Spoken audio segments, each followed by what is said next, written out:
ora perlu kakean gunem sing tanpa guna. Ora perlu Kresna kowe kakean cangap. Kowe temekono negaraku Giri Bajra padha karo iwak kecemplung wuwu. Ayo yen pancen ngaku wong prawira kroyokan wong telu. Ora watak Kresna perang tek kroyokan, malah pilihan. Sing kira-kira trep tanding karo kowe sapa? Apa Ratu Ndarawati apa Werkudara apa Janaka? Yen Kresna kowe isamu mung guneman, isamu mung lunyu lambemu, ora iso Bhandayuda. Janaka ke klular-klur ngadol bagus. Sing tak pilih gedhe dhuwur Werkudara antene ning alun-alun.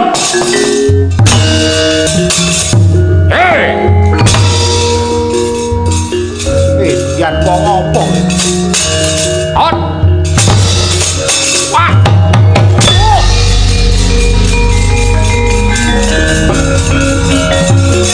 Lah. Lah.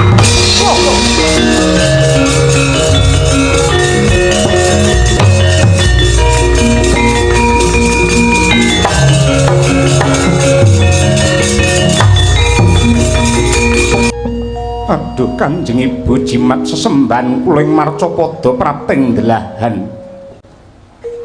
Kalilan ingkang putra Pandhawa nyuwun dawuh supados kula sakadang saged matrapaken diri jumbuh kaliyan darmaning kasatriyan Kanjeng Ibu. Babu Kunthi nalarku kegubel dening rasane rasa pitakon magepokan kelawan kamukten negara Ngastina. Jare Ngastina ki tinggalane bapak Pandhu Swargi. Ning nyatane lelakone anakmu malah ora cetha adoh saka kamulyan lan kawibawan. Rina wengi mung klambrangan urip sarwa kecingkrangan merga mung tansah disikang-sikang disia-sia dening Kurawa. Yen lelakone para Pandhawa kaya mangkene iki banjur ana ngendi dununge adil Babu Kunthi. Anakku nggih para Pandhawa kowe tak kandhani. Ngadepi lelakon mono sing jejeg imanmu aja nganti kelangan kiblat. Merga tekliwering kahanan mubah musik ing swasana mono ora uwal saka pamerdining Hyang Agung.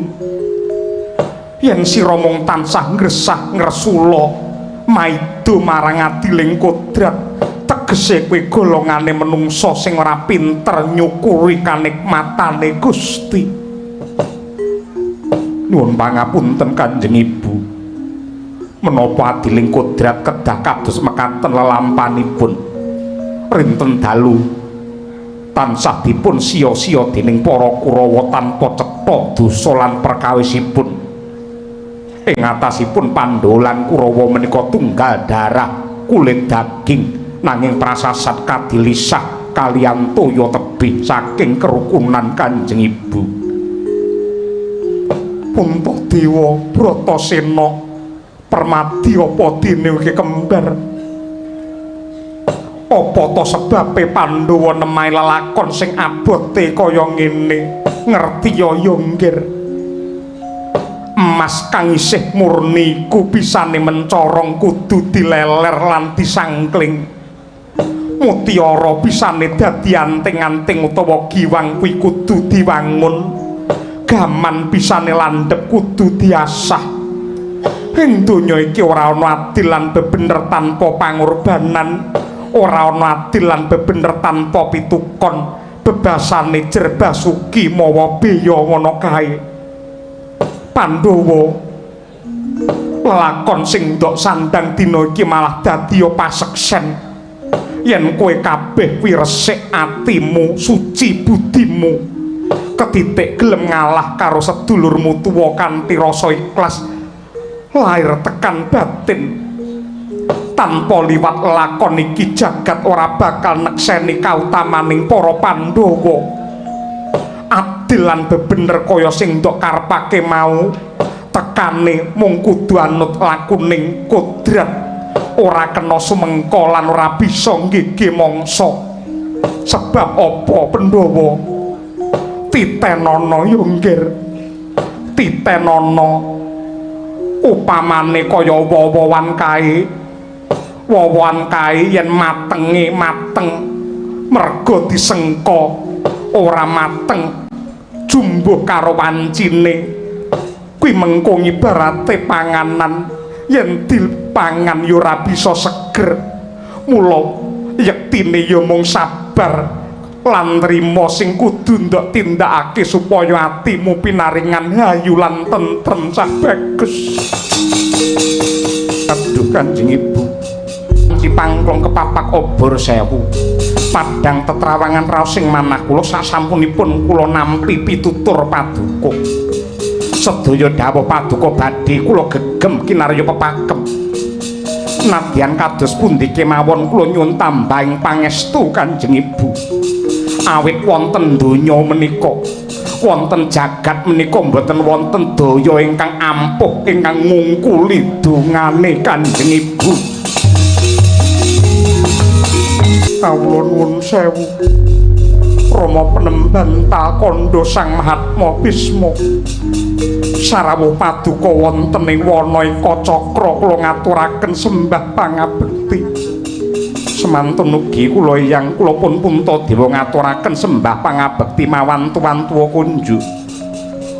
Bisma kakekku basaku katur sungkem kula katur Kanjeng Hyang bekti kula Hyang sungkem kula Hyang paladalah Astungkara Sidam sekaring bawana langgeng ya Dewi Kunti lan kabeh putu-putuku para Pandhawa ndak tampa kang dadi bektimu.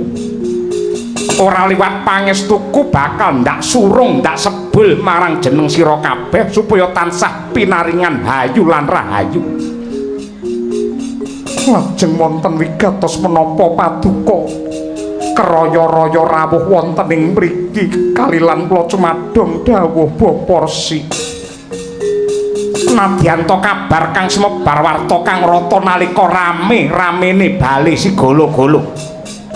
Bali kobar dene geni manghalat-halat kabeh anggerba lamun to para Pandhawa mati dadi awu. Ning nyatane merga gedhene katresnane pangeran marang para Pandhawa nyatane isih widada seger kewarasan nganti seprene. Ya mung ngene nggih. Kegawa kabeh anggerba lamun to para Pandhawa wis sirna satemah pambayune para Sata Kurawa ya kuwi kadangmu sepuh si Kurupati ya Duryudana sinengkakake ngaluhur mangka dadi ratu ning negara Ngastina. Mangka cetha pratela yektine negara Ngastina kuwi dadi hak wewenange para Pandhawa. Ning iba kaya apa loke wong akeh lamun ana pamrentahan batalake dawuh sing wis kawedhar sing tegese Duryudana men tetep lestari dadi ratu ana negara Ngastina dene supaya adil kanggo nyirep marang cecongkrahan antarane Pandhawa lan Kurawa. Pandhawa dina iki dilironi bumi subur sing timbang bobote karo kraton Ngastina nanging wujute isih wana bebondotan ya kuwi wana marta.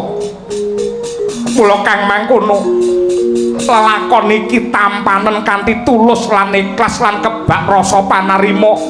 Duryudana men dadi ratu ana Ngastina kowe tak kekudang opor bebek cukup awake dhewek babatana alas wisa marta nggon mukti ora mung muktine Pandhawa ning muktekno kabeh para kawula ya nggih. Wah, apa pancen wis ikhlas lahir batin para punden Ngastina anggere marita marang para Pandhawa. Aku sing tanggung jawab sak putuhe. Yen pancen kaya mengkono ora liwat aku ngestokake dawuh nyun tambahing pangestok babatane Wanamarta. Ya babatana alas mau kowe ngedekno negara gandeng sing jenenge Pandhawa ki gunggunge 5 kuwi aja nganti ninggalake Panakawan Semar Gareng Petruk Bagong 5 karo 4 tegese 9 mula bukane ngadeke negaramu besok ya wiwitane saka wong 9 kuwi mau.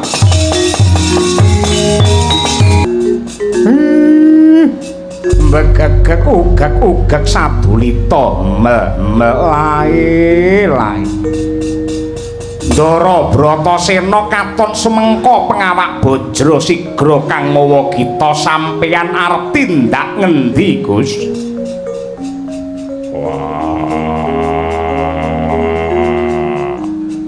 Kyai Semar, pripun? Aku njaluk pandongamu, aku njaluk pangestumu. Aku bakal golek kamukten yasa negara kanthi cara babat Wanamarta. Aku pangestanana, aku sebulen nganggo donga. Nadyan kaya ngapa lan kepiye Pandhawa yektine tanpa daya apa-apa lamun ta uripe ora gandhol sarunge Kyai Semar. Yen pancen tekadmu wis gembleng, niatmu wis kenceng anggenipun badhe babat alas, kula tak matur nggih. Yen sampeyan mlebu alas tegese sampeyan niku dadi dayoh utawa dadi tamu. Mula yen dadi dayoh niku sing pinter ngajeni lan ngurmati karo sing duwe omah. Aja nganti nglarani lan ngrusak tatanan ingkang sampun lestari turun tumurun wonten ing mriku. Lan malihipun yen sampeyan babat alas aja kabeh wit-witan mangrubuhke nanging mangpilah mangpilih men alame ora rusak. Yen nganti kabeh wit-witan iki mangke mangrubuhke mangbabati mesti bakal dadi bencana bumi, bumi longsor, banjir lan sak piturute. Mang eling nggih Gus Ndara Bratasena. Alam saisine niki dudu warisane kakek moyangmu, ning niki titipane anak putumu sing kudu dijaga supaya tetep lestari nganti kapan wae. Ora liwat aku mung ngestokake dawuhe Kyai Semar. Mang bidal mriko. Mangke yen sampeyan mulya aja nganti lali karo daratan, aja nganti lali sumber ndak ketiwasan. Negara sampeyan bisa gawe papan nggih minterake marang para siswa-siswamu. Apike sing duweni aja mong siji, ning kudu sing duweni wong akeh. Yen nganti negara niki sing duweni wong siji, tan wurunga mudhun teng anak-anake pecah nganti tekan ngendi-ngendi sing akhire negara kala wau malah entek sejarahe. Ngibarate tembunge agama negara niki men barokah mangwakafke dhumateng tiyang ingkang duwe kewajiban.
hasanah wa fil akhirati hasanah wa qina.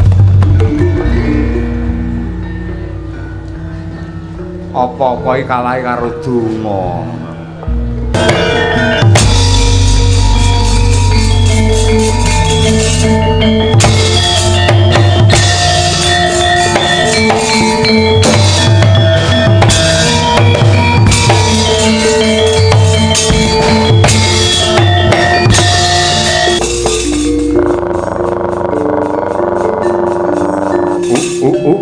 Ladala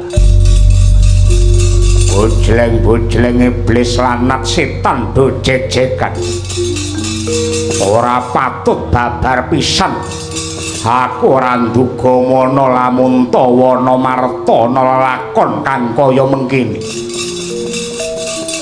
tujune konangan warangka nata negara Indraprastha patih Damdarati. Para satriya janji ora leren ora mandhek anggenmu babati alas ndak ketapne Prawadya Bala Gandharwa sing kabeh wis yoga ing diri sawiga ing gati candrane nganti kaya mliwis nungsung ranung.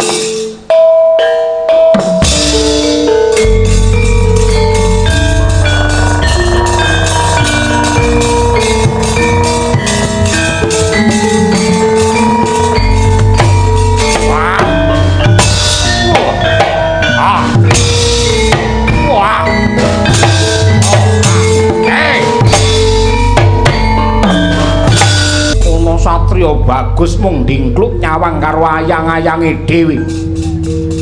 Aja nganti kowe mati tanpa aran margage ngaku sapa jenengmu, ngendi omahmu, pira umurmu, apa agamamu, randang aku tak tugel kulumu. Lek nomripatmu jerengen gobokmu. Satria panengah Pandhawa Arjuna kang dadi kekasihku.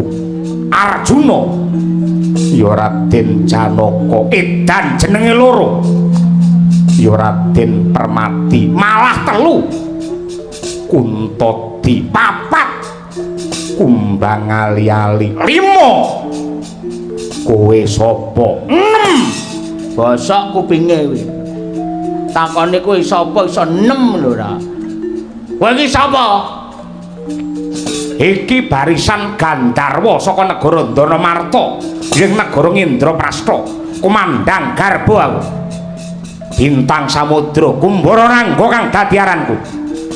Sing mburi irunge dawa dhuwur iki sapa? Petruk Kantong Bolong. Petruk Kantong Bolong ya. Sing lemu mburi kuwi mripate amba sapa kowe? Takon karo aku. Ya, takono. Mburi dhewe lemu mripate amba ki sapa? Kowe takon karo aku. Ya, takono. Mulek kaya entut ban. Aja dudohi, Truk. Kowe goblok ndak tak ngaku jenengmu Petruk, aku ora ngaku. Kowe digoleki modar. Aku nganti ngaku cilaka mesti pawane ngerti jenengku lek Bagong. Oh, endi nggih griyane Bagong takokke sapa-sapa. Edan jenenge Bagong. Lho, tak ngerti. Sing ngomong kowe dhewe no ora. Mula iki lek pas banjul aja mak ngono ora. Gela ora. Damar mancung cepet tenang nggih mbabati alas. Tata gelar iki wana bebondo tenang sejatine kratone lembut. Yen pancen kaya mangkono sisan gawe tak jaluk kamukten. Wah, yen ngono ki ngemping lorong ginjah pati, nyedam terbelo, legan golek momongan, bupuno golek pasangan, brangi tata grajawa. Omong apa kok iki? Are ngendel-ngendelke bener. Ora melek mripatmu iki preman ngabar ngerti ora? Anane kene ayem tentrem renek maling renek apa-apa. Mergo aku sing dadi keamanan kene. Mbiyen ki kene akeh maling, bareng aku dadi keamanan renek maling. Mergo mbiyen malinge aku. Malah ngaku wong edan ora. Ayo lunga. Iki niate tulus suci golek kamukten. Ayo urip bebarengan antarane gendruwo karo menungsa. Padha tresna tinresnanan, padha menghormati saling menghargai. Ora kok njenge jak gelut kaya ngono kuwi. cekak cukupe kowe minggat ora gelem minggat ora gelem ing kene dalan patimu ra minggat ilang nyamu tugel gulumu aduh kendele kono Truk lawe piye kono mentelenge lah aku maju perang tenan ngakeh modare modar lah ya ora apa-apa ya jane mati ra apa-apa nyatane ning omah ya diuyak-uyak kredit e Dik kowe modar mbok wae lah iya yen pancen ra kena tak pringgake kanthi becik ngejak pasulayan kelawan permadi tak sambi sila tumpang gatheng sirahmu wah ing kene dalan patimu oh wah wah wah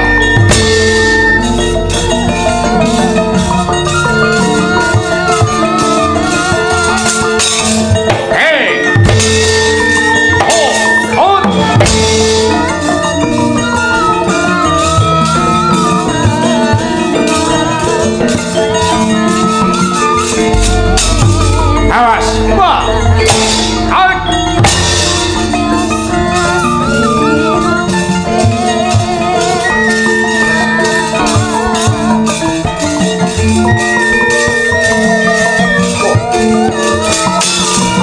hey ah rubuh hey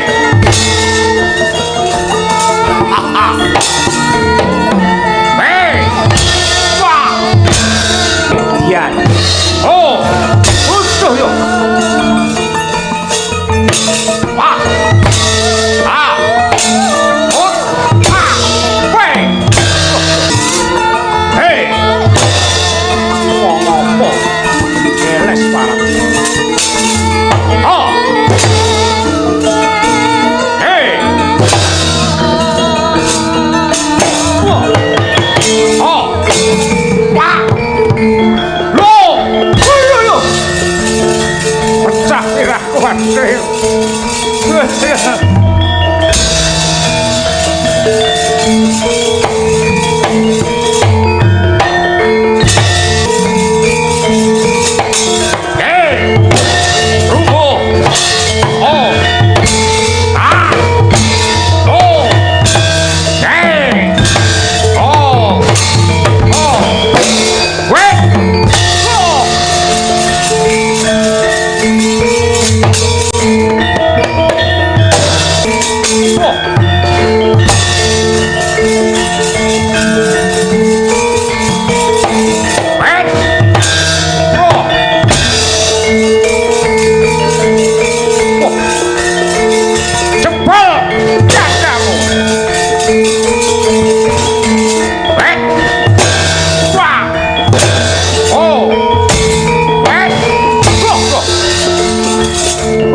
Edan jedul saka bumi.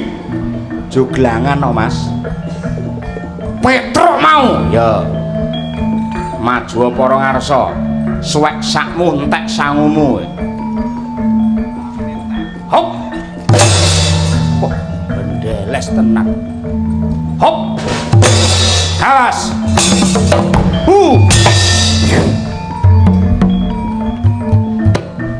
Cakrak. Hop. Hat.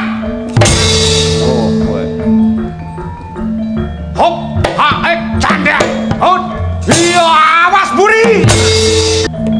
Wah. Bongko ndasmu kowe. Ndel-ndel ke. Suramrata, Jayamrata ger buten aku. Sanyuta mara saketiwuri, ampian kaya wong njaluk rebutan kaya menjangan mati, ora bakal gigrek muluku salomba. Maju para ngarsa, klakon mati dening kowe aku. piye? Maju apa ora ngarsa kelakon mati dening kowe aku? Walik. Mati dening aku kowe pancen tak walik. Aku maju perang tak niate bunuh diri. Sik bunuh diri mergo pancen bojoku saiki wis emoh karo aku. Timbangane dimoe bojo modan mbok wis. Modar tenan, modarno. Nyo sira. Geger. Dada. Genti. Geger. Ngene. Dada.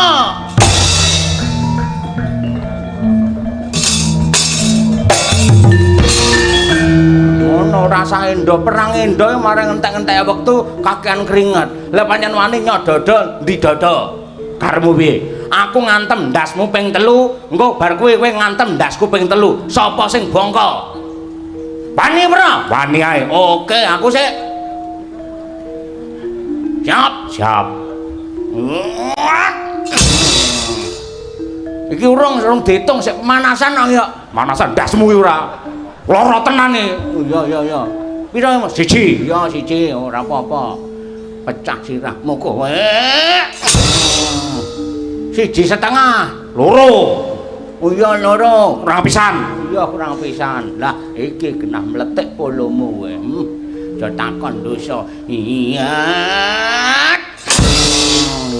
Piye? Ora apa-apa. Wah, nyata lamun kowe prajurit Digdaya Sekti Mandraguna. Muga-muga kowe dadi satriya ingkang prawira yuda besok swarga tundha sanga papanmu. Adongake. Wassalam. Kok sik? Wassalam dengelmu mlocot. Ngapa to? Damai piye? Ndasku kaya pecah kok antem ping 3. Genti aku ngantem ndasmu. Aku ngalah. Ora kena ngalah. Ndasmu ngene, aja. Endi aja to? Wong omah arang-arang nyekel ndasku ora. Aja. Kene. Ping 3 ya ping 3. Aja seru-seru, sak senengku. Modar wis iki wis. Ya. Adate mungsuh antem sirahe. Sigar merapat muncrat getihe mencelat polone hilang nyawane. Cangkemmu aja muni ngono to. Ngantem ndang ngantem omong ora. Ing kene dalan patimu ora mudar derajat apa? Urung to. Rumah sakem aku wedhut ngono wisan. Ndasmu ora. Siap. Oke. Piye? Ora apa-apa. Gloyoran ora gaya ngene iki. Pindho to? Pindho piye pisan lagian? Lah aku hitung-hitung kok bingung to. Pindho gas. Siap.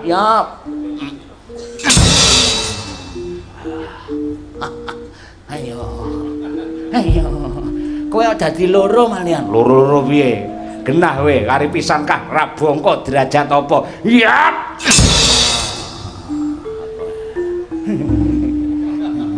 Dro iki. Apa dro? Iki pertambahan wektu iki saurung ngadu penalti. Aku rambruk ke rambruk. Piye? Yo tambahi pisan-pisan. Pisan-pisan yo pisan-pisan. Pisan-pisan yo pisan-pisan. Pisan-pisan kan pisan. Pisan-pisan yo pisan-pisan. Kepruk gir pedah kowe ora. Timbangane ra tau nggih gowes ngenekke genak kepruk ndasmu modar kowe ora ngene. Kaya ngene komplit ngene iki sapa arwane maju sawangan ki yo.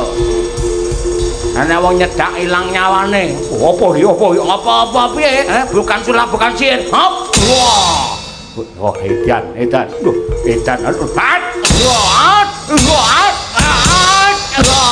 Sawangan ki lepas kendali. Iki lho wong Digdaya.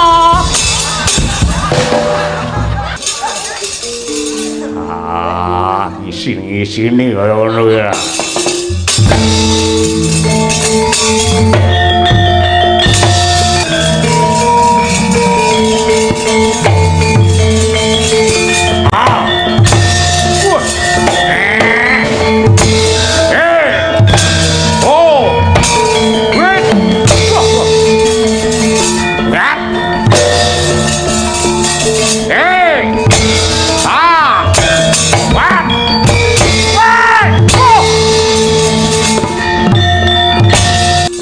ndak waspadake Wadyabala Gandharwa saka negara Indraprastha kabeh dadi gotongan dadi royongan. Iki satriya Madukara Jim Suparto sing magut suraning driya. Bratasena janji ora leren anggen mumbabati alas. Tibani pedhut sing mawa wisa mbuh dadimu.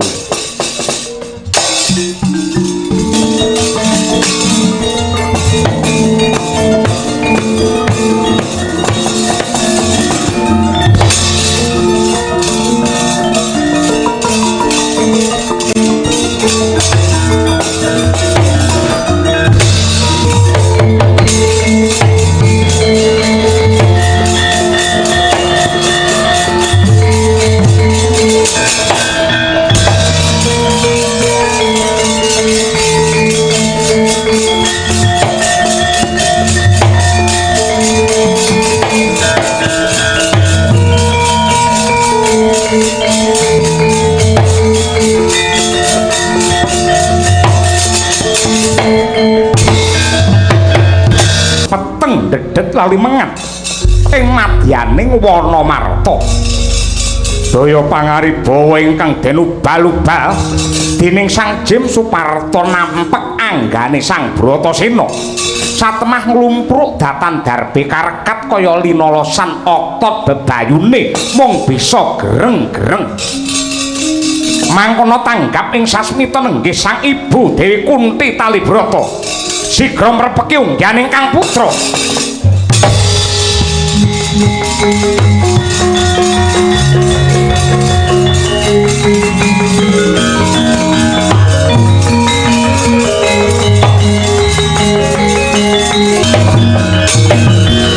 Dewi Kunti Talibrata sang ibu sejati. Kulat ingkang putra nemahe Katriwandan. Mangkono sigra sadhakep saluku tunggal nutupi baban Hawa Sanga. Nyambung rasa kelawan Gusti ingkang Maha Kuwasa.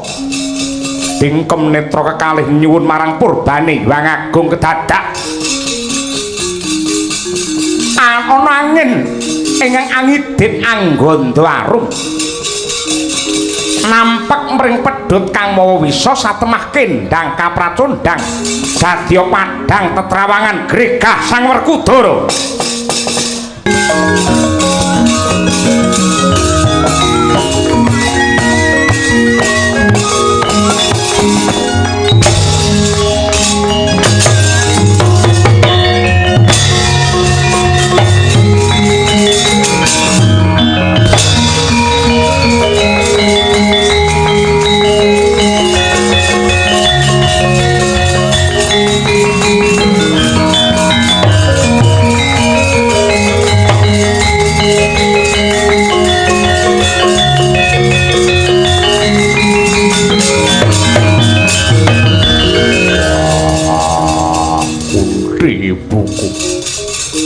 Wis ora ana pangarep-arep Bratasena urip ya mergo nduk sebul nganggo dongamu satemah aku bisa walaya jati-jati temah mulya. Neng donya iki ora ana jimat sing ampuh ngungkuli mbokku.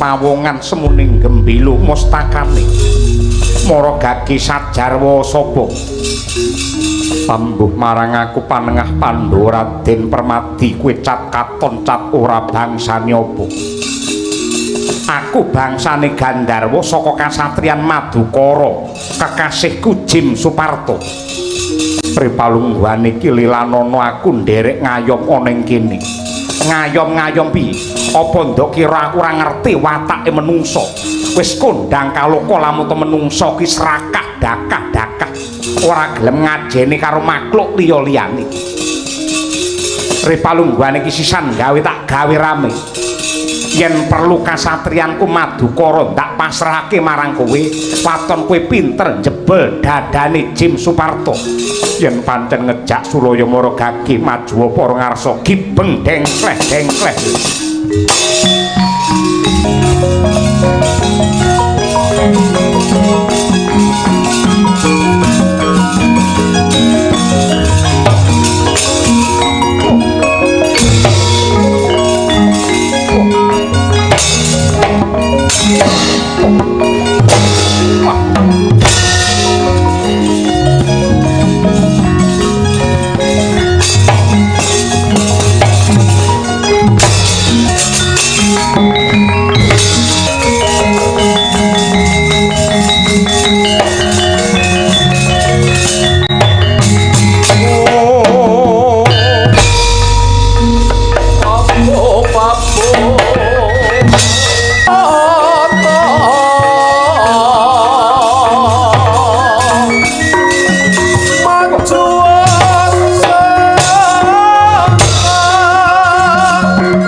Ngibarate gunung wis tak unggahi, segara wis tak jajaki.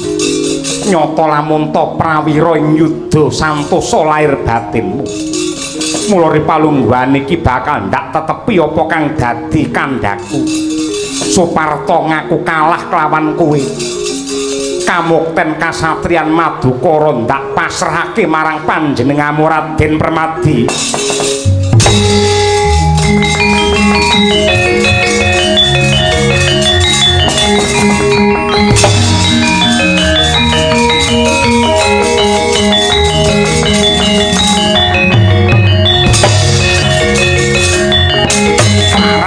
Sopo?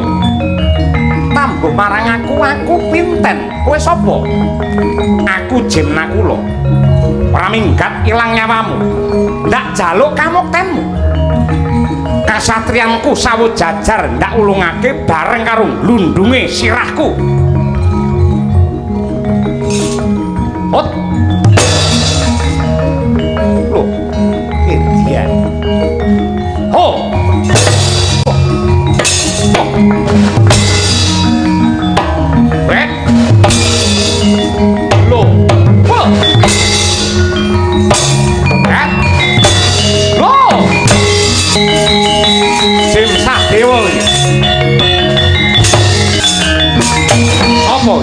Aku Raden Tangsen Jim Sadewa, tak wenehke kamuktenku Bumi Retawu, waton pinter jebel dadaku. Maju. Oh.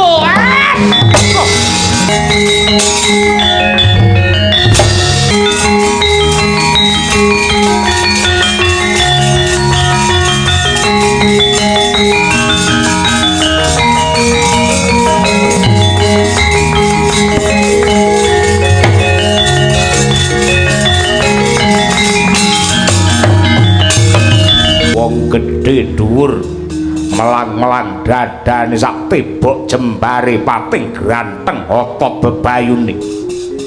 Para kage ngaku sapa? Wah.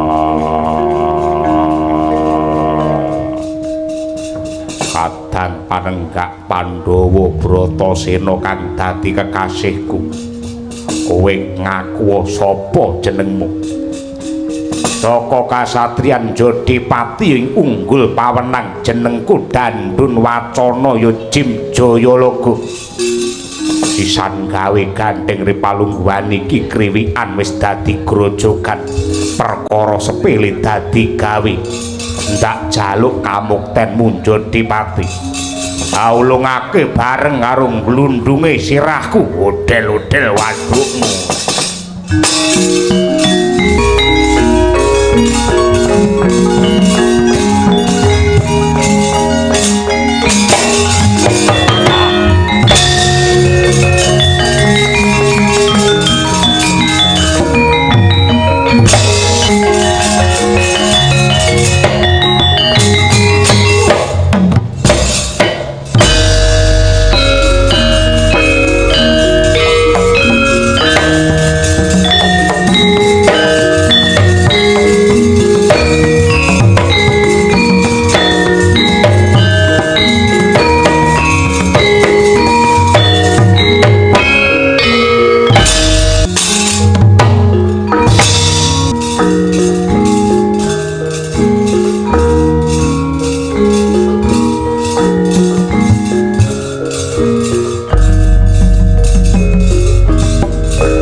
Raden Bratasena, aku ngaku kalah Raden.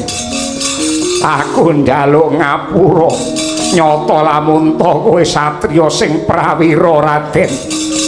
Mula Ripalungguhan iki aku njaluk urip aku luwarana.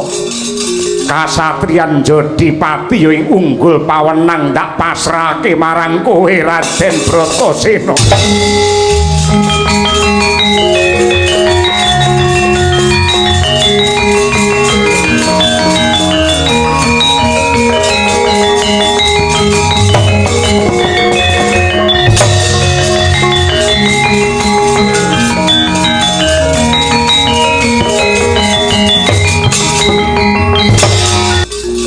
jagat dewa Bathara jagat mangestungkara babar pisan ora nduga mono kadang-kadangku Gandharwa kaya ilang jinempana ing angin katrajang kridane satriya Pandhawa iki Ratu Ngendraprastha ya Ratu Ngamarta Prabu Jim Yudhistira tetep ora bakal trima ndak ulungake negaraku waton kowe pinter ngilangi nyawane Yudhistira ayo maju bareng tak babati barisamu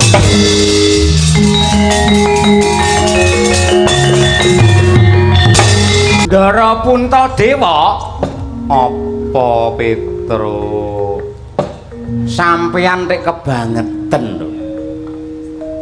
Napa sampean mboten mirsani dulur-dulurmu nika? Ndara Bratasena, Ndara Permadi, Ndara Kembar nika padha peperangan. Adus keringet yen perlu adus getih. Kabeh padha golek kamukten, kabeh padha wani rekoso. Sampean kok malah nyangga piring telap-telep ngono lho.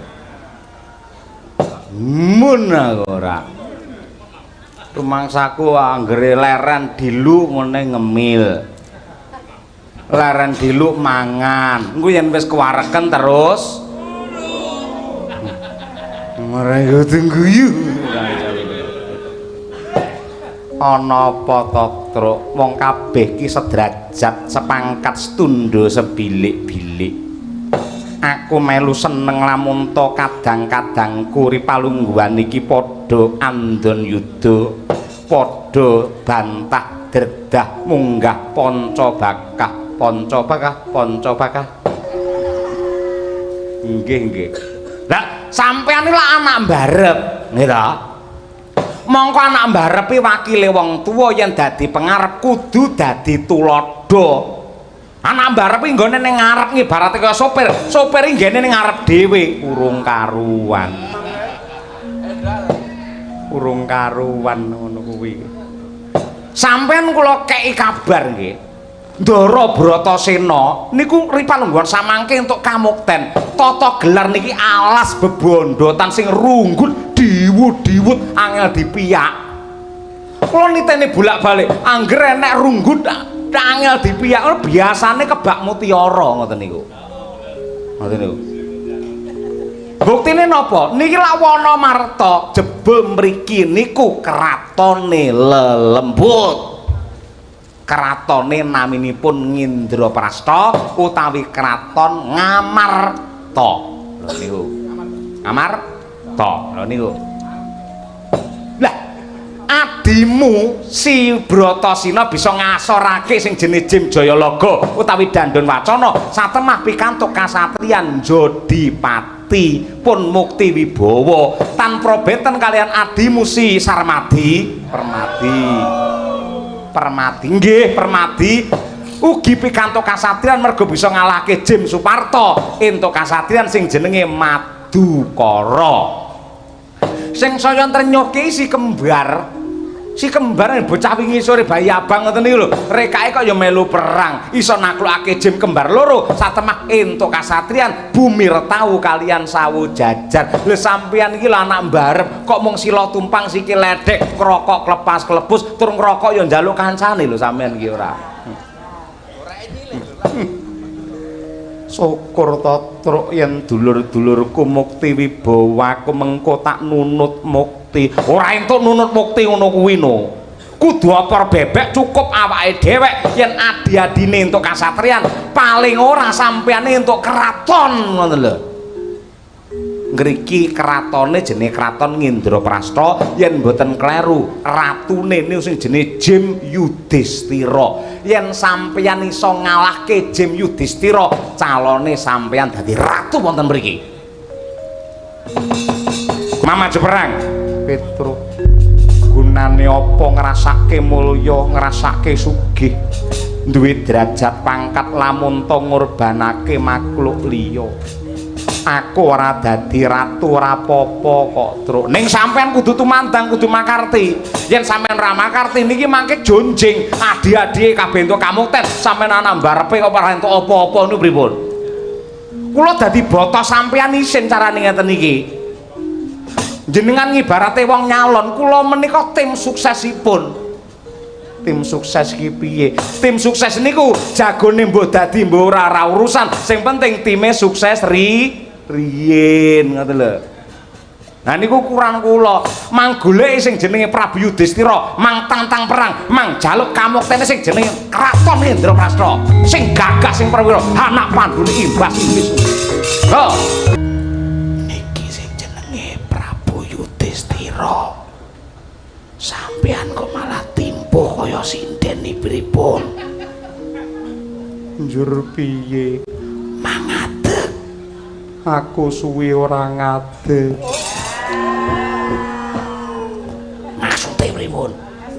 Aku ngerti tata krama, ngerti udanegara yen pethuk karo ratu kudu lingguh ngisor. Ning niki musuh.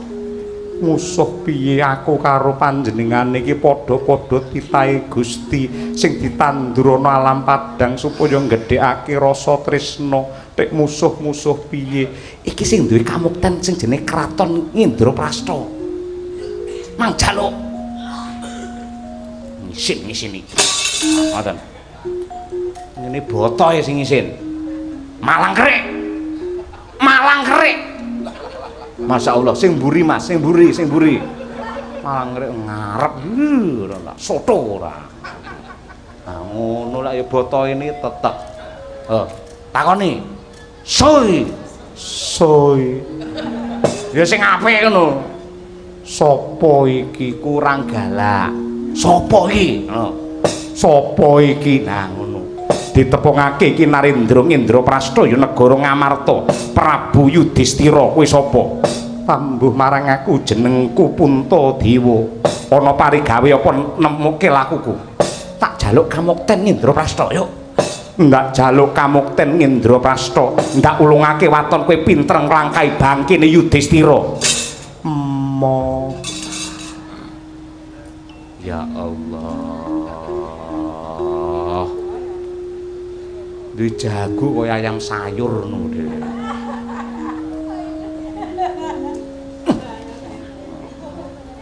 Baleni. Yo. So. Ayo. Sapa kowe? Narendra Ngamarta Prabu Yudhistira kowe sapa? Aku Puntadewa. Jaluk. Tak jaluk Indraprastha, ndak ulungake waton kowe pinter jebol dadane Yudhistira. Ngeriyen kula dandanane, ngalih-ngalih ya. Sapa kowe? Petruk. Kuwi jagomu lanang apa wedok? Nek pancen wedok kon ngangge rok, kon gawe patayat ngono. Ngisin-ngisini tantang gelem lan deprak. Nggih kula dandanane riyen. Nah, ngene sing kenek malih botohe ngeten iki. Pun sakniki lek mboten ngangge cara tegel-tegelan sampean niki ora untuk gawe, ora iso sukses anggene pengen entuk kamukten. Kowe arep ngopo, Petruk? Gelut karo sapa? Kalih jenengan. Iki lakone apa? Ora lakon-lakon pin, gelut kalih jenengan. Ora minggat, ilang nyawamu. Ngono kowe. Wis pokoke tegel tenan tak kalih jenengan. Nek ora ngene ora iso ketok jantane mergo kabeh mau ngono. Awas. Nah, nyatane ya iso gelut, nek panendene ora gelem perang lho. Nyek karo wong gerang iki jenenge wah apa kuwi miyas jan cara ngendi perang iso kaya ngono mergo kabeh mau ya.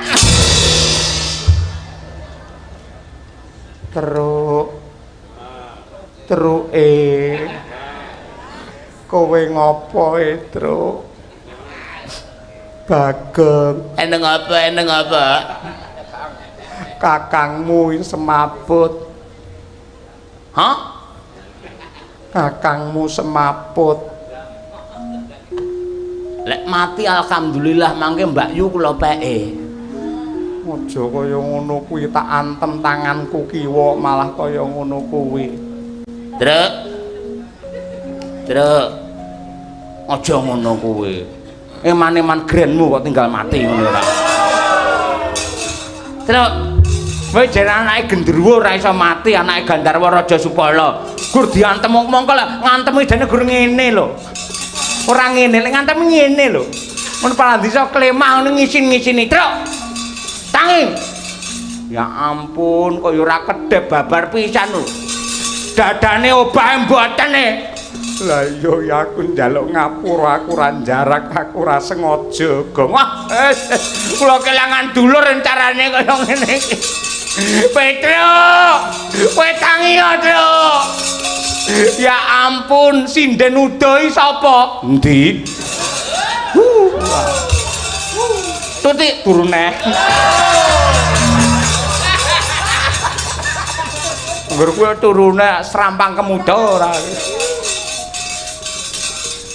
Nyatane ngantem ya rusa ngoten. Kula percaya yen sampean perang kali sing jenenge Yudhistira, sampean menang. Menangis. Menang tenan. Adek. Nah. Tapeng, sa tapeng ora? Nah. Serap jamang. Iya, Nah, Malang Krik. Oke. Prabu Yudhistira, jago kowe siaga, rene yo.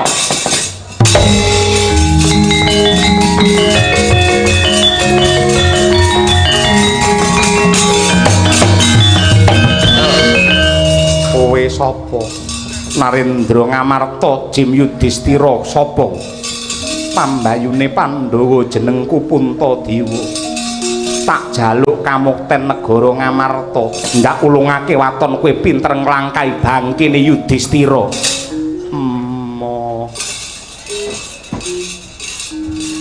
Truk ngali ya, Truk. Sing jenenge ngene iki aja mung ngangge akal, ngangge akal. Nang mundur mriko riyen. Ndara pun ta? Apa Bagong? Ndelok kagungan sing jenenge Jimat Jamus Kalimacada to. Iya. Mang tuduhne njajal, dheke bingung ora?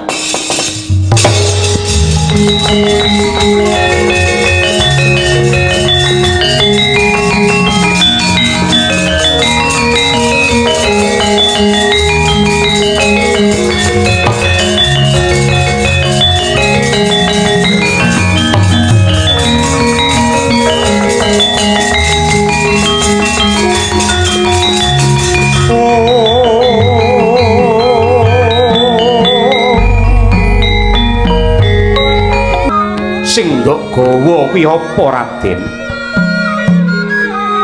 Iki ingkang sinebut Jimat Jamus Kalimasada.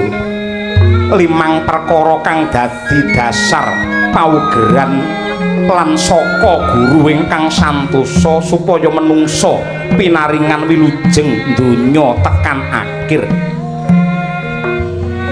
Banjur bab gegebengan limang perkara mau kababari kepiye Puntadewa?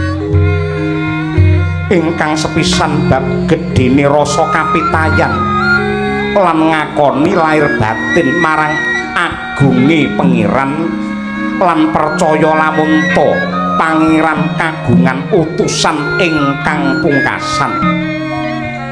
Ewadene ingkang angka 2 sujud 5 wektu sajroning sedina sewengi yekti kuwi wanci kanggo sambung rasa antarane titah kelawan sing nitahake lan sajroning ibadah mau dumadi saka pirang-pirang donga ingkang becik supaya menungsa tentrem lan ayem batine. Ewadene ingkang angka 3 ya kuwi poso ing wulan suci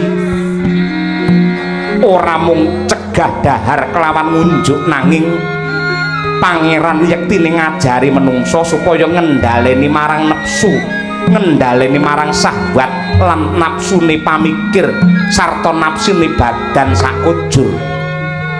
Kejaba saka kuwi kanthi nindakake poso supaya manungsa gelem ngrasakake kaya apa to rasane dadi wong keserakat uripe satemah saya kandel rasa syukure marang pangerane. Ewadene ingkang angka 4 ya kuwi paring dedaharan marang wong ingkang uripe rekoso merga saperangan bandamu kuwi dadi hake para miskin ingkang mangkono ana rasa asih lan katresnan antarane sing sugih kelawan sing miskin.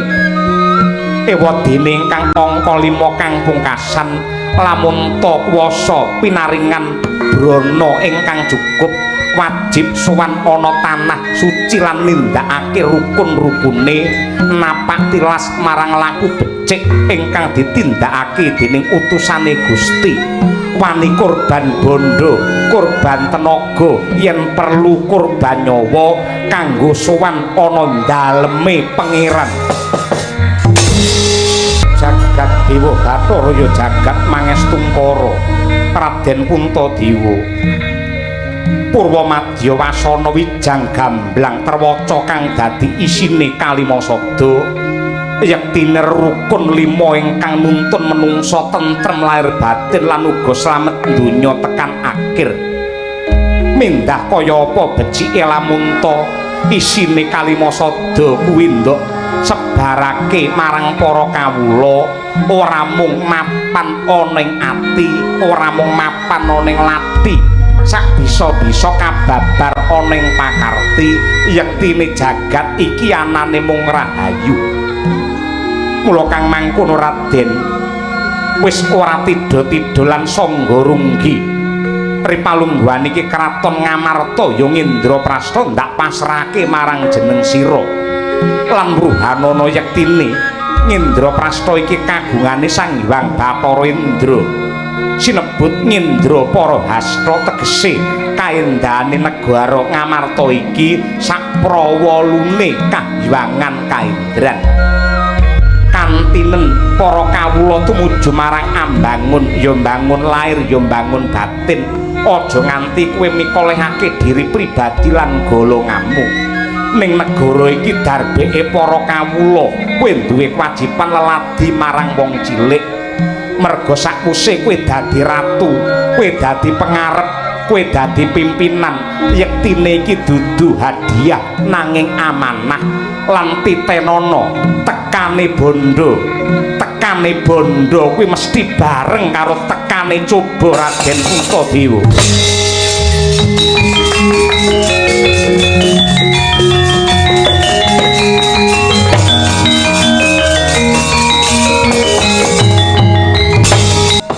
kawula nuwun sewu Yayi Prabu Puntadewa ingkang Rakandrawati nderek mangayu bagya dene ripalungguhan samangke para kadang Brata Pandhawa sampun kemul kamukten keceh bondo lan ugi kinurmat dening tiyang kathah karana sampun ngregem kraton Kencana nenggih negari Indraprasta dasaripun Yayi Puntadewa sampun sinengkakaken ing aluhur mongko dados songsong agung Narendra wonten negari Indraprasta Koko Prabu Ndarawati manungsa menika menawi pinaringan kanugrahan agung saking pangeran yektosipun kedah ngaturaken panuwun karana rasa syukur menika derajatipun menika luhur lan inggil tur pangeran sampun paring dawuh lumantar Weda Suci ingkang suraosipun sok sapa menungsa sing gelem nyukuri kanikmataning Gusti yekti bakal ditambah kanikmatanipun kosok pangsulipun menungsa ingkang boten purun syukur yekti badhe nampi pidana saking pangeran. Lah lajeng keparingipun Yayi Puntadewa kados pundi? Kula kepingin ngawontenaken tandha syukur kunjuk wonten ngarsanipun Hyang Agung kanthi ngawontenaken sesaji suci ingkang sinebat sesaji Raja Suya Koko Prabu. Pramila daya-daya kula ambayongi rawuh paduka wonten negari Ngamarta yektosipun badhe kula suwuni dawuh katerangan bab syarat sarana sesaji Raja Suya menika menapa Koko Prabu. Yayi, sesaji Raja Suya menika sesaji agung tumrapipun Narendra. Dene syaratipun menika yektosipun wonten 3 ingkang sepisan kedah dipun pangestoni Brahmana 7 ingkang gentur tapanipun meleng pangestinipun lan manteng semedinipun.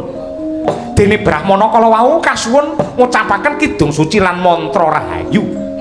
Syarat ingkang angka 2 nenggih kedah dipun sekseni kalian Narendra 100 negari ingkang lega lila lair batos anggenipun nyengkuyung dumateng para Pandhawa ngawontenaken sesaji. Dene ingkang angka 3 mboten wonten sanes kejawi namung ngicali hambek angkara murka ingkang mapan wonten ing lumahing jagat raya menika Yayi. Duh Koko Prabu Ndarawati paduka jimat sesembahan kula ing Marcapada prapting ndelahan jenggirat raos ing manah kula magepokan kalian syarat sarana sesaji ingkang angka 3 kedah mawi pangorbanan icaling hambek angkara murka kula mboten purun ngraosaken kawibawan kamulyan menawi mawi ancik-ancik dumateng bangkene asanes kedah nuwaken pangorbanan utawi Rajapati Koko Prabu Yayi. Pangorbanan menika kedah dipun tresing nganti setiti. Mboten kok kedah mejahi dumateng tiyang ingkang hambek angkara murka menika mboten, nanging ingkang dipun sirnakaken menika watakipun sanes wadhagipun. Pramila saking menika kula suwun Nyai Samyaji sampun ngantos tidha-tidha lan mangkura tingal. Gandeng sedya paduka menika hayu lan rahayu. Tartamtu pangeran mangking badhe njujukaken lampah ndika Yayi Puntadewa. Kawula nuwun sewu amit pasang kalimat tabi tinebening tulak manudha mawing tawang tuwang sinuwun. Sinun Prabu Puntadewa kula ingkang sowan wonten ngarsa paduka. Derek tepang Gladiwanuh wingking kula saking negari Arga Bentar jejuluk kula pun Prabu Amsa. Lajeng wonten kersa menapa Prabu Amsa rawuh wonten negari Indraprastha. Yektosipun waleh-waleh menapa? Kula dipun utus dening sesembahan kula Prabu Jarasandha ing negari Giribajra. Anggenipun ripalungguhan samangke ngawontenaken sesaji Raja Ludra. Tegesipun ngaturaken dedhaharan dumateng Sang Hyang Bathara Kala wujudipun Narendra ingkang gunggungipun 100.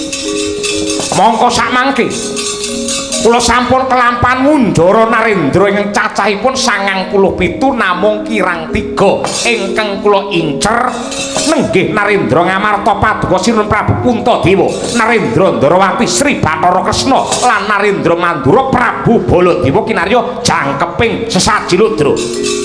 Pramila saking menika kula nyuwun mulunging penggalih paduka, monggo kula bandha asta ndika kula srimpung suku ndika. Badhe kula begagak kinarya srana sesaji Ludra. Oh, edian.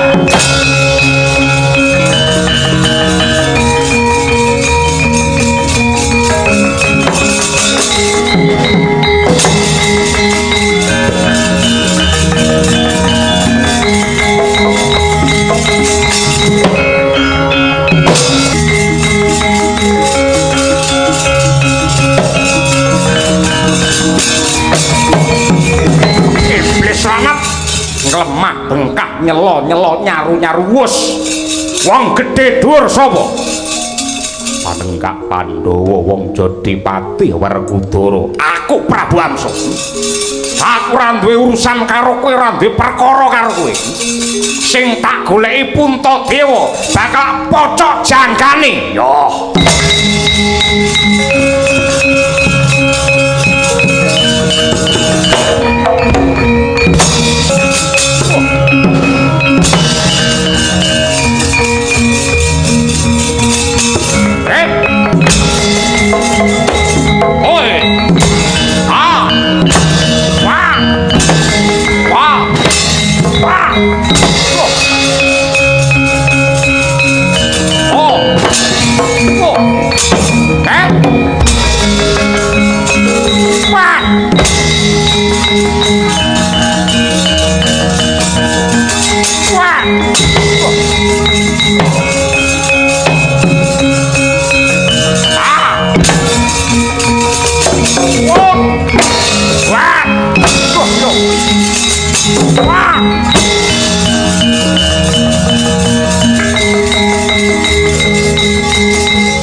Werkudara.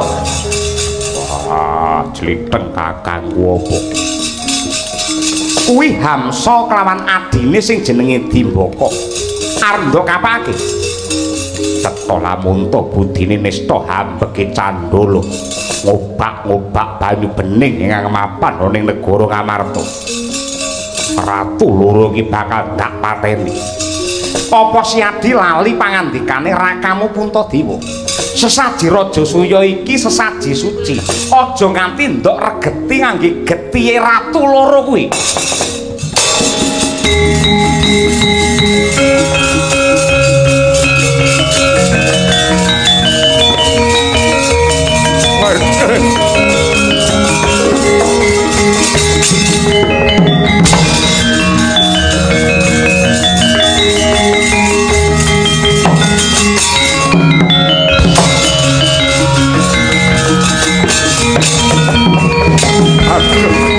Sinuwun Prabu Ndarawati ngaturaken panuwun ingkang tanpa upami. Raden Werkudara kula ngaturaken panuwun. Nadyan to jengandika menika kondang satriya ingkang kejem parandene sak mangke agung kawicaksanan dika. Saiki banjur karepmu piye? Apa tetep bakal gelem dadi kesete Jarasandha Ratu Angkara Murka kae? Mboten. Kula badhe ngayom wonten mriki badhe suwita wonten negari Ngamarta. Sak mangke sampun ketemu nalar kula. Kula ngertos dhumateng kautaman gandeng ing dados lantaran kula saged nyambung gesang kula mboten pecah menika Raden Werkudara lan Sira Prabu Ndarawati. Gesang kula sawetahipun badhe kula sramakaken kinarya ngaup pepada paduka anggenipun nyebar kautaman. Bagus yen ngono.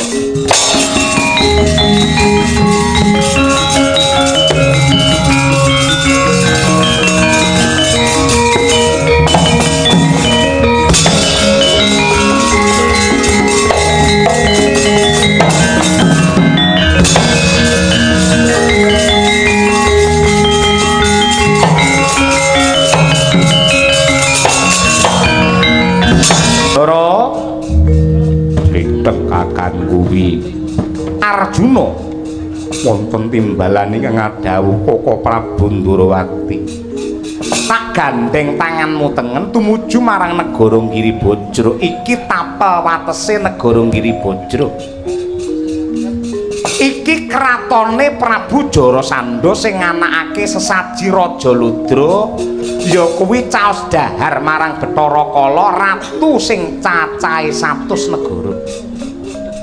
Yen pancen kaya mengkono ayo enggal nglangkai utawa nglumpati gunung iki. Kosik Siadi ngerti apa ora? Gunung iki jenenge apa?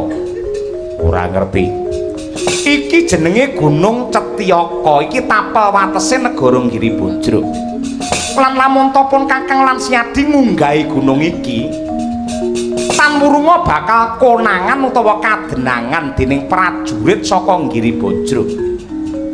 Sebabipun menapa nek kados mekaten Koko Prabu, ana pucuk ing gunung kae ana cahya bunder kepleng ingkang blerengi mripat kae tambur Kyai Gurnita. Lamun to kae dicedhaki muni karepe dhewe.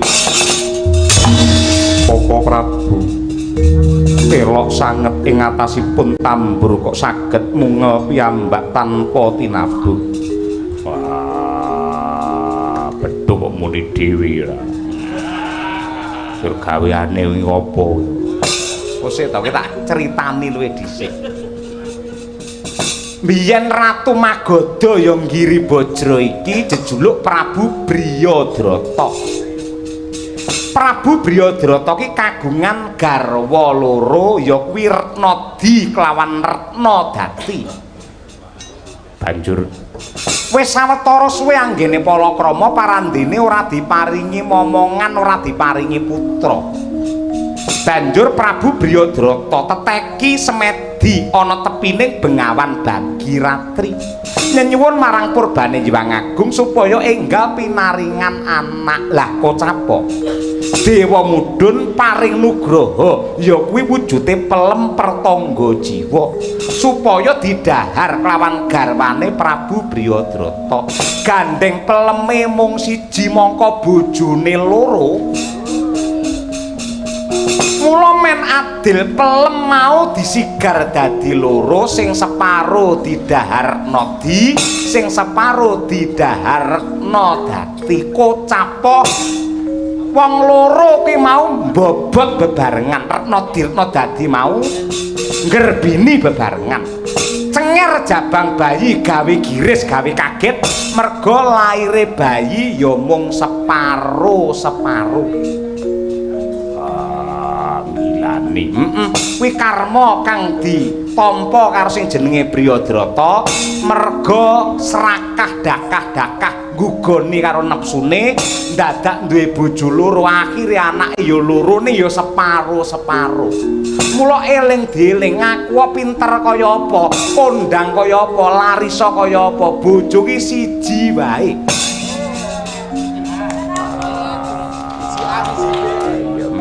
Siji neng kene siji nang kono. Banjur piye? Lah gandeng Prabu Briyadrata isin duwe anak sing ora lumrah, anak mau dibuang ana tengah alas. Karepe men dipangan dening kewan galak kocapok, bocah mau ora mati, parandene malah ditemu karo wewe sing jenenge Nyai Jara. Diopeni, direngkuh, digathukake, disidikara, bayi mau malah bisa urip ning slewah. Bisa urip ning slewah. Saya dewasa diwenehi tetenger ya kuwi Jaka Slewah. Jaka Slewah. Slewah pikire. Lah gandeng si Jaka Slewah utawa si Jarasandha mau kumpulane mung karo kewan ning alas, mula watak ya tanpa beda kewan, senengane mung siji mangan loro sanggama. Ora ngerti karo agama, ora ngerti karo kautaman, ngertine ya mung loro, siji ya kuwi mangan, loro sanggama, ngono isih gawe tabuh barang. Kuwi telu.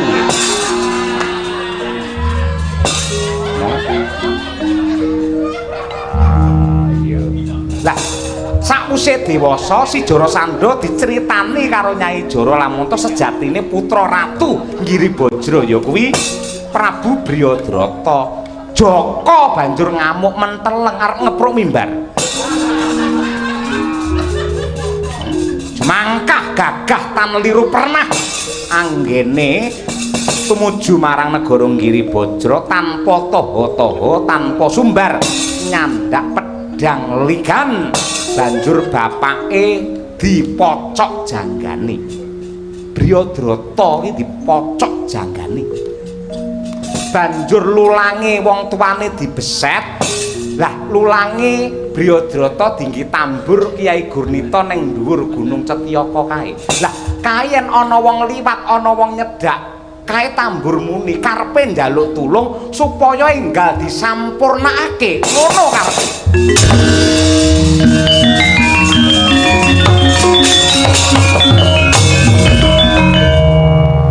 Kejem tenan si Jaka. Jaka Slewah. Ayo Jaka Slewah.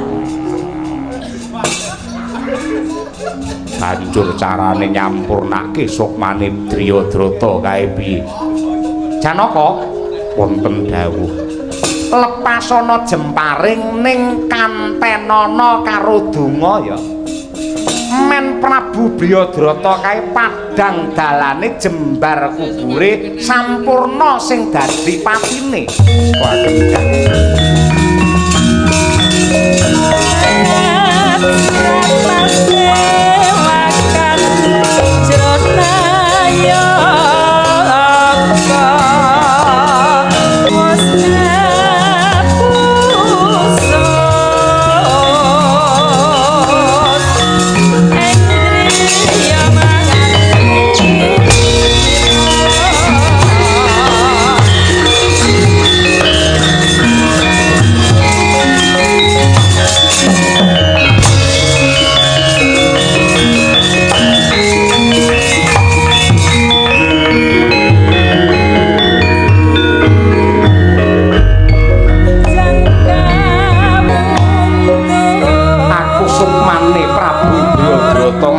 Panuwun ingkang tanpa upama.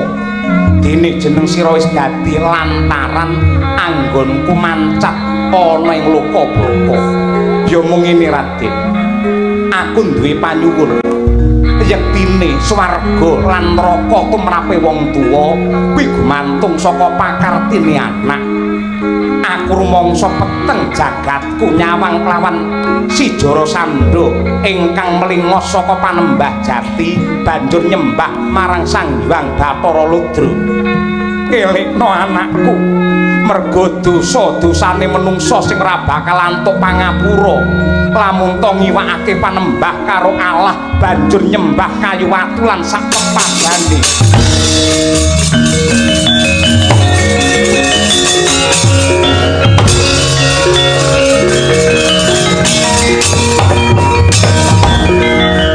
Krungu Janaka? Nggih. Njaluk tulung kelawan aku lan Siadi supaya ngelikake Jarasandha. Dara, apa? Ngelikake lho, ora mateni lho. Wah, siap. Ayo liwat kali cing-cing guling men rancak lan si Jarasandha ndang diparingi eling.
Nitik sandangane kowe kuwi ratu. Ning yo gene ora ngerti tata krama, ora ngerti udanegara, mlebu ana negaraku Giribajra tanpa katrangan, tanpa idin. Sapa? Prabu Jarasandha. Aja kaget, iki Ratu Ndarawati Sri Bathara Kresna. Sing gedhe dhuwur iki kadangku Werkudaring Jodipati, sing bagus iki Arjuna. Banjur kowe temekana negaraku kene apa sing nduk karepake? Prabu Jarasandha. Aku titahe Gusti ingkang ditandur ana ing alam padang supaya nderekake kabeh para umat rumeksa marang rahayuning bumi sak isine kanthi cara nyebarake rasa asih lan katresnan adhedhasar kautaman. Kowe ora usah ndongeng, kabeh menungsa ngerti yen urip ana donya supaya ngajak marang rahayu. Yen pancen kaya mengkono ya gene wengis kang dadi tumindakmu. Ketitik kowe ngunjara ratu satus bakal ndok pateni. Apa patrapmu sing kaya ngono kuwi ngajak marang karahayon? Prabu Kresna, manungsa kuwi pinaringan piranti genep lan kapitayan dewi-dewi jumbuh kelawan keketeking ati lan tumangkaring pikir. Apa aku luput ngugemi karo kapercayanku? Mongko tumrape wong ibadah lan manembah mono anut kelawan kapercayane dewi-dewi, ora bisa dipeksa karo sapa-sapa. Pancen bener Jara Sandha. Nanging kapitayanmu kuwi ngrugekake wong liya awit kowe ngorbanake nyawane wong pirang-pirang. Tegese tumindakmu iki ngrusak katentremane jagat. Nadyan aku mateni ratu nanging aku ora ngawur. Sing tak pateni mung ratu sing keblinger tumindake. Sing kok karepake ratu keblinger tumindake iki piye? Cacane manembah, cacane ngibadah beda karo Jara Sandha. Kowe aja mencela-menceli. Jare menungsa kuwi duwe kamardikan nemtokake marang kapitayane dewi-dewi. Ning ya gene, ana wong sing geseh panemu kelawan kowe kok bakal ndok pateni iki karepmu piye? Merga manut kapercayan sing targem. Wong sing ora padha tata carane ngibadah karo aku padha karo ngina kelawan aku, ngina karo sesembahanku. Yen perlu aku ngokop getihe wong sing alirane beda kuwi ora dosa. Lan apa to sebabe kok para ratu sing tak incer? Merga ratu kuwi pengarepe wong sak negara sing kudune nuntun marang kapitayan sing bener. Ning ya gene malah kawulane cacane ngibadah beda-beda, malah diumbar, malah diayomi karo negara. Mula ratu-ratu mau kudu tak pateni. Kowe kleru Jara Sandha, kowe luput. Neng donya iki menungsa dene pangeran pancen digawe beda-beda kulite, beda budayane lan uga beda panemune. Lan saka petungku, bedane panemu kuwi malah mujudake kanugrahan lan kaendahan, watone linambaran rasa tresna, ngregani lan ngurmati marang panemu sing siji. Jara Sandha, banjur yen kowe numpes para ratu ki apa sing bakal ndok arah, apa sing bakal ndok ajab? Sing tak gayuh ora liya sing kanugrahan saka Gustiku ya sesembahanku Sang Hyang Bathara Ludra. Jara Sandha, agama lan kapitayan apa wae ora ana ingkang nuntun marang menungsa supaya memungsuhan apa meneh paten pinaten. Sebab nadyanto Weda Suci kae dumadi saka pirang-pirang wewarah kautaman. Nanging lamun to digegem mung kari ukara nyebut asmane Gusti ingkang Maha Welas lan Asih. Ukara mau lamun to diringkes meneh mung kari rong tembung ya kuwi welas lan asih. Mula agama lan kapitayan apa wae mesti nuntun marang titahe supaya ngrembakake rasa asih marang apa wae lan sapa wae. Jagat iki kesruh, bumi iki kebak bencana lan lelara. Kuwi merga akeh menungsa ingkang ngipatake rasa asih, klebu ora gelem asih kelawan bumi sak isine pisan. Tanpa beda karo patrap ingkang ndeder kanistan lan memungsuhan. Ingkang mahanani bumi iki malah saya panas, bumi iki malah saya rusak. Kowe wis ngumbah akale para penderekmu kabeh. Kowe wis ngumbah akale para penderekmu kabeh, banjur wong mau nduk sebar ana papan rame kanthi cara dedemitan utawa sesingitan. ora wigih ringa-ringa lampus diri kanthi cara njeblukake awake dhewe satemah ngrenggut nyawane wong pirang-pirang. Wong mati kaya ngono kuwi yen andamu mati njeblukake awake dhewe padha karo antuk kasuwargan. Swarga ngendi sing karepake kuwi?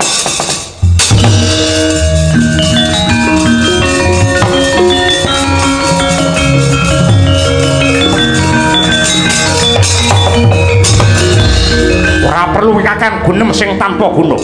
Ora perlu Kresna kowe kakean cangap. Kowe temekana negaraku ngiri Bajra padha karo iwak kecemplung wuwu. Ayo yen pancen ngaku wong prawira kroyokan wong telu. Ora watak Kresna perang pek kroyokan, malah pilihan. Sing kira-kira trep tanding karo kowe sapa? Apa Ratu Ndarawati, apa Werkudara, apa Janaka? Yen Kresna kowe isamu mung guneman, isamu mung lunyu lambemu, ora iso Bhandayuda. Janaka ke klular-klur ngadol bagus. Sing tak pilih gedhe dhuwur Werkudara antene ning alun-alun.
Sandra iki wong nandur ngunduh utang nyaur Jara Sandha bakal ngunduh karmane dhewe gandeng patrape wengis kejem tega mentala mateni wong akeh klebu mateni karo bapake dhewe mula utang pati kudu disaur nganggo pati tegese piye Jara Sandha bakal tak pateni. Kosek Werkudara. Mestine Snyadi isih kelingan lamun ta Pandhawa dina iki bakal nganakake sesaji suci. Mula gegayuhan sing resik iki aja nganti kok regeti ngangge getihe Ratu Angkara. Werkudara iki senopatine praja sing duwe kewajiban jejegake adil lan hukum. Manut pranatan wong sing kejem kaya Jara Sandha kudu dipatrapi hukum pati mula bakal laksirnakake. Siadi kuwi dudu wong saudon saurupan nanging satriya kang wis gegem ngilmu kasampurnan ingkang saripatine ya kuwi laku ning urip bab bener lan luput yektine kuwi mung sandangane menungso ora mung ngrembug babakan bener lan bener ning bisa wicaksana kanthi adhedhasar katresnan margake saiki pikiran yen dina iki Jara Sandha kok pateni mesti wae mati rampung lakone nanging yen dina iki Siadi gelem ngluberake pangapura menehi urip kelawan Jara Sandha banjur sisane uripe Jara Sandha kanggo nebus dosa lan mertobat karo pengiran tegese Siadi dadi mutiarane satriya yen Jara Sandha tak uripi yen nganti dhewe tetep dadi wong murka tetep dadi wong elek banjur piye bab murka lan nista nganti kapan wae ning donya iki tetep ana nadyan to dina iki Jara Sandha kok pateni titenana angkara murka tetep ana merga pancen kuwi isen-isene donya kanggo ndadar kandel tipise imane menungsa Werkudara mestine kowe lak ya ngrungokake dongengku mau Jara Sandha ki mesake laire separo-separo karo wong tuane diguang ning alas ngibarate kertas putih mung kari sing nulisi mongko sing nulisi nyawi Jara kumpulane mung karo kewan ning alas yen nganti kok pateni kaya ngene njur sak jeke iki ora ana apa-apane si Jara Sandha ki mung dadi wong elek terus lho kuwi diluari sapa ngerti sisane uripe Jara Sandha gelem sujud marang pangeran